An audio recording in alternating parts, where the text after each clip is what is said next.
Welcome आप सभी का आपके अपने प्यारे प्लेटफॉर्म पे स्वागत है। मैं पीयूष परासर आप सभी का स्वागत करता हूँ। यहाँ पर देखिए, लड़के आजकल डिमांड कर रहे हैं कि EWS कैटेगरी में आप एज रिलैक्सेशन दीजिए, जैसा आप अदर कैटेगरी में देते हैं, SC ST को देते हैं, OBC को देते हैं, या और भी अन्य कोई रिजर्वेशन अगर है तो उसमें आप एज रिलैक्सेशन परीक्षाओं में जो भर्तियां होती है उसमें एज रिलैक्सेशन दे रहे हैं सेंटर पे।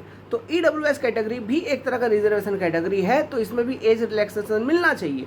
कम से कम सेंटर पे जो वैकेंसी निकल रहा है उनमें, तो सेंटर पे वैकेंसी जैसे कि UPSC का बात कर लीजिए आप, या फिर आप SSC का बात कर लीजिए, ये सारे जो वैकेंसी है सेंट्रल लेवल पे निकलती है, या फिर और कोई PSU का वैकेंसी जो सेंट्रल लेवल पे निकलता है, ऑल ओवर इंडिया बेसिस पे निकलता है, इनमें एज रिलैक्सेशन कैंडिडेट को मिलना चाहिए। जैसे रेलवे की वैकेंसीज हो गए, डेफिनेटली मिलना चाहिए। मैं इसके समर्थन में हूँ स्टूडेंट्स सबके साथ। If you are also under EWS category, economic weaker section, देखिए गरीबी किसी को देख के नहीं आता कि गरीबी का मतलब, कहने का मतलब है गरीबी का कोई धर्म नहीं होता कि मुसलमान गरीब होगा या SC ST गरीब होगा या OBC गरीब होगा। गरीब कोई भी हो सकता है, ठीक है, तो गरीब कोई भी हो सकता है, ये बात तो डेफिनाइट है। हाँ, लेकिन बहुत सारे स्टूडेंट मुझे कहते हैं कि सर EWS कैटेगरी में जो ये आपका इकोनॉमिक क्राइटेरिया रखा गया वो थोड़ा ज़्यादा हाई है। हाँ, उस चीज़ को भी मैं समर्थन देता हूँ, बिल्कुल हाई है। मैं वहाँ पर बैक फुट पे हूँ, बट इसमें फ्रंट फुट पे हूँ।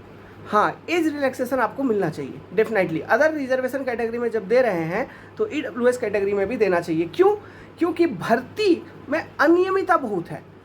रेगुलर बेसिस पे फ्रीक्वेंसी जो एग्जामिनेशंस की है वो नहीं है। आप रेलवे का ही एग्जाम्पल देख लो। 6 वर्ष या योजना बन गई है रेलवे की, तो मान लीजिए 6 वर्ष पहले अगर कोई बंदा होगा जिसका जो एज लिमिट उस वक्त रहा होगा लास्ट पे, वो अगर कोई एग्जामिनेशन दे रहा है,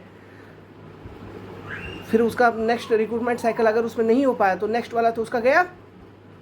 तो कम से कम एज रिलैक्सेशन अगर दे रखा हो तो हो सकता है कि साल 2 साल बचा ही हो और वैकेंसी आ जाए तो वो कम से कम एग्ज़ाम दे दे।